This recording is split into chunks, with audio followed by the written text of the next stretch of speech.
We finally caught up with Laura, but she tricked us and locked us in this room, where we fought this disgusting piece of shit, and just when we thought we defeated him, something else grabbed us with their feet, ew, and we woke up in the Otherworld version of the hospital, which is terrifying as fuck. After some looting and exploring, we head to the elevator, and we go to floor 2 because the button to go to the basement is missing, and the one to go to the 3rd floor, it's too crusty to work. Once here, under a dirty sheet, we find a safe box with not 1, not 2, but 3 locks. 2 that will need a code, and 1 that will need a key. We start looking around, and the first thing we find is this forbidden deep fryer. And after that, the Otherworld version of the nurse, which is way dirtier than the regular one, has weird disgusting stuff coming out her body, and she's holding a knife instead of a pipe. Oh, and I also wanted to mention that when they do what you're about to see, it creeps me out a lot. Oh no, don't do that. Then we find this bubbling toilet, and for the first time since the start of the game, James doesn't stick his arm in it, and at this point I'm kinda disappointed. We keep exploring and we find this broken clock, and I randomly start playing with the hand until it starts ringing super loud and a few extra monsters enter the room. Why did I do that?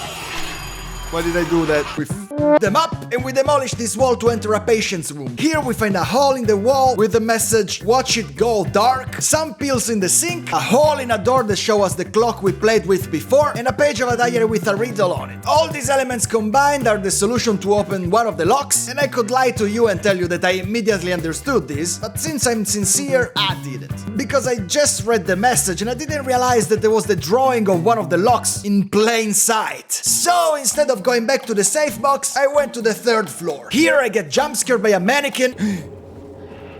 Sake, look at this bitch. And to let him pay, I smash him with a hammer. By moving the other arm, the mannequin reveals his eye, and we're clearly missing an item to proceed, so we start looking around for it. We find a ladder that brings us to a locked part of the 1st floor, and after some more bubbling shit and monsters, we find this, the key of bliss, which combined with the hammer that we just found, they kinda look like lobotomy tools. So we head back to the mannequin, yeah, we basically lobotomize him. By doing this, we get the key for the safe box, so we head back there and we insert it. At this point, I started to feel like something wasn't adding up. So I started to check the notes in the inventory, and I finally noticed the lock drawings on one of the notes. So we solved the riddle and we open also this lock. I don't know you guys, but I'm often having a really hard time seeing the walls that can be demolished, so I kinda spent the next 30 minutes walking around, losing my mind, until I saw it. Oh my god. Oh my god.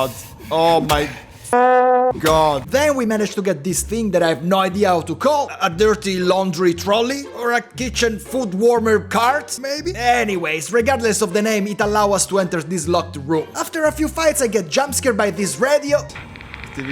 And then we find the director's office key. So we head back there, and the voicemail now is just a giggly dude. Why are you giggling, you piece of shit? Okay, who am I to break your happiness? Behind the desk we find a ladder that goes back to the 3rd floor, and here we find a shock therapy machine, but the power's off. No zappy zappy?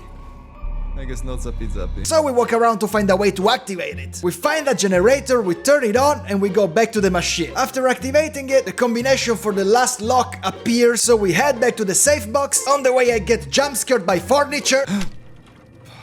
Piece of shit. We insert the combination, and inside the box we finally find nothing. For f***'s sake! And by looking at James's faces, you can clearly see that he fully supports my feelings. However, at this point a curtain drops and reveals a wooden lady statue door with the basement elevator button in her mouth and 2 slots in her fingers in which we clearly have to insert 2 rings. If you gotta put a ring on it. At this point we go to the elevator, insert the button and head to the basement. Here we find the winner of the 2024 Rankest Garbage Disposal, and after some exploring we find the first ring. We pick it up, Maria reappears, and James accidentally calls her Mary. Then, despite she's the one that left the room and disappeared, she first gets pissed at James. Anyway!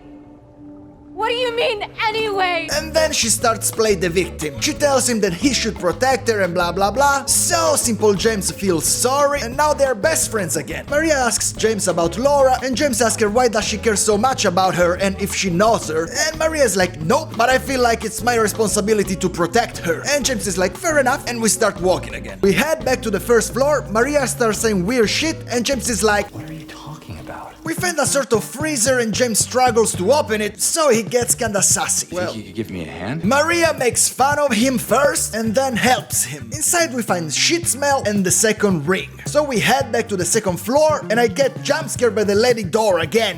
While we are placing the rings, Maria starts to freak out, telling that she just wanna get out of there. And after we place the rings and open the door, she kinda freezes in terror. And James is like, didn't you just say that you wanna get out of here? And Maria is like, yeah, but something doesn't feel right. And James is like, no worries, everything's gonna be fine. But everything is not gonna be fine because literally 10 seconds later, Pyramid Head appears again and starts chasing us. And it's terrifying because we can hear his steps behind us. Oh my god, I hear him running behind me. And James runs with the speed of a dry snail. However, we see an elevator at the end of the corridor, but Maria first trips, the elevator doors start closing and she kinda gets stuck, and then Pyramid Head...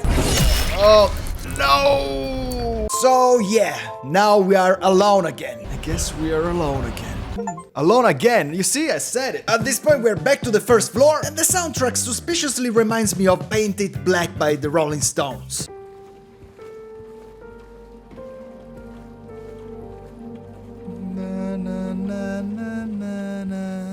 And I know that given the lyrics of the song, the developers probably knew what they were doing, but I like to pretend that I discover it. Then we find a journal page that I'm starting to think is talking about James. So if you want, you can pause the video and read it. On top of the journal, there's the key to open the main entrance of the hospital, and we also see Laura running away. So we finally leave the hospital, and now this is the first time we are outside and in the Otherworld. So we start exploring the outdoor Otherworld looking for Laura again. We enter a garage, we demolish a wall, and a toolbox falls, so now we are stuck on this side. We keep following Laura and we reach a diner where I have the most awkward fight yet. Bro, like, that was embarrassing for the both of us. Laura keeps running away, and in an RV we find a message on a map that gives us the location of a letter and a wrench. On the way there we find a cryptic message on the wall behind the jukebox that basically tells us that if we want to find Mary, we'll need to die. But we may not end up in the same place. We start hearing a phone ringing in the distance, but first we have to defeat some more monsters. Why are you tricky like that? Okay, thank you. We answer the phone, but no one's there. So we hang up and the phone releases a message that basically tells us to head back to Rosewater Park and collect the key for the abyss, which is below the praying woman statue. And as the previous message told us, we also find the wrench. On the way to the park we find a door with one more creepy message, and behind it we find a gate that we can open with the wrench we just found. Here we find two new monsters, and to defeat them we basically have to slap their hands. After that we reach Rosewater Park, and by the look of it we are finally in the normal world again. At the praying woman statue we find Angela, which is weird as always, and she tells us that things are changed and her mama is not there and she doesn't want to see her anymore. And James is like, yeah, I kinda don't give a shit about that, but anyway, I'm happy to see you. And she's like, what? And he's like, I'm happy to see you alive, I mean, and then giggles awkwardly. So she's like, okay, weirdo, I better get going. And he's like, you sure you don't wanna stick together? Because maybe together we can find a way out of here? And she's like, out of where? And he's like, Silent Hill. Duh. And she's like, nah, it's fine. Then he's like, have you seen a little girl around by any chance? And she's like, a little girl? And James is like, yeah. Are you okay? And she's like, you shouldn't be here. Then she starts to freak out and runs away. Why are you running? Why are you running? Buried under the statue we find a box which contains a message addressed directly to James and the key for the Historical Society building. So we head there, we unlock the door, and we're gonna go through this in the next video. Subscribe, bye!